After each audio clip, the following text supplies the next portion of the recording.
வகுப்பு மாணவர்களுக்கான சமூக அறிவியல் பாடம் சம்பந்தமான அனைத்து பதிவுகளும் தேர்வுக்கு வந்து யூஸ்ஃபுல்லா இருக்கிற எல்லா பதிவுகளும் வந்து நாம என்ன பண்ண போறோம் அப்படின்னா போட போறோம்.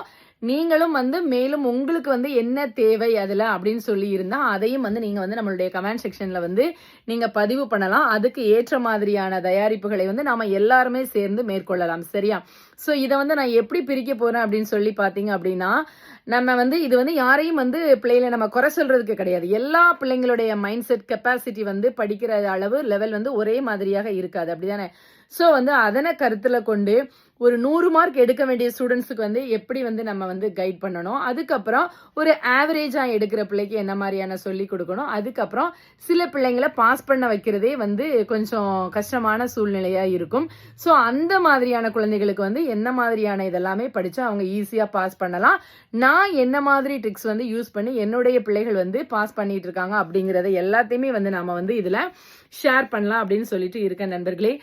ஸோ ரொம்ப நாளாக நீங்கள் கேட்டுட்டு இருந்த ஒரு வீடியோ இயர் பை இயர் போடணும்னு நினச்சி அப்படியே கடந்து போய்கிட்டே இருக்குது. ஸோ இந்த தடவை எக்ஸாம் வந்து நம்மளுக்கு மார்ச் 11 ஸ்டார்ட் ஆகுது. நம்மளுடைய சமூக அறிவியல் எக்ஸாம் வந்து பிப்ரவரி 2 தான் இருக்கு. ஸோ அதுக்கு இடையில நம்ம வந்து இப்பவுமே கொஞ்சம் தயாரிப்புகளை ஸ்டார்ட் பண்ணலாம். ஏன்னா நிறைய டெஸ்ட்டுக்கு வந்து 1 வாரம் 10 நாள் 4 நாள் 5 நாள் அப்படிலாம் கொடுத்துருக்காங்க. நம்மளுடைய சப்ஜெக்ட்டுக்கு ஒன்லி 2 டேஸ் தான் இருக்கு. அதுவும் ஒரு நாள் வந்து விடுமுறையா வந்து இருக்குது.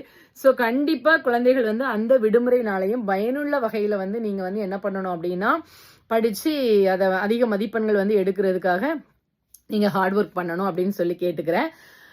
லாஸ்ட் எக்ஸாம் தானே அப்படின்னா இன்னும் கொஞ்சம் வந்து மைண்ட் செட் வந்து எப்படி வந்துடும் அப்படின்னா, நம்ம எல்லாருமே தெரிஞ்சதானே கிளாஸ்ல வகுப்பறையில கடைசி பீரியட்னா எப்படி நம்ம மைண்ட் செட் இருக்கும், அதே மாதிரி கடைசி எக்ஸாம்னு சில பேருக்கு வந்து ஒரு மனநிலை வந்துடும், எல்லாமே படிச்சு நிறைய முடிச்ச மாதிரி. ஸோ அந்த மைண்ட் செட் எல்லாமே வந்து கலைந்துருங்க. அதுக்கப்புறம் நான் வந்து நிறைய இம்பார்ட்டன்ஸ் கொஸ்டின்ஸ் எல்லாமே வந்து நம்ம வந்து இதுல ஷேர் பண்ணுவோம், அடிக்கடி கேட்டது அப்படின்னு சொல்லிட்டு நம்ம ஷேர் பண்ணலாம். இதுல வந்து இதுக்கு முன்னாடி மெயினா அந்த நான் சொன்ன இல்லையா பாஸ் பண்ண செய்யக்கூடிய குழந்தைகளுக்கு மிகவும் யூஸ்ஃபுல்லா இருக்கக்கூடியது வந்து வரைபட பயிற்சி, அதுக்கப்புறம் வந்து காலக்கோடு. சரியா? இன்னுமே வந்து நான் பார்த்த வரைக்கும் நிறைய இதுக்கெல்லாம் நம்ம போயிருப்போம் இல்லையா எக்ஸாம் டியூட்டிஸ்க்கு, அப்பெல்லாம் பார்த்தா மோஸ்ட்லி ஸ்டூடெண்ட்ஸ் நல்லா படிக்கிற பிள்ளைங்க கூட அதுல வந்து விடுறது வந்து மேப்ல வந்து அந்த அளவுக்கு வந்து அவங்களுடைய கவனம் வந்து கான்சென்ட்ரேஷன் வந்து கம்மியா இருக்குது.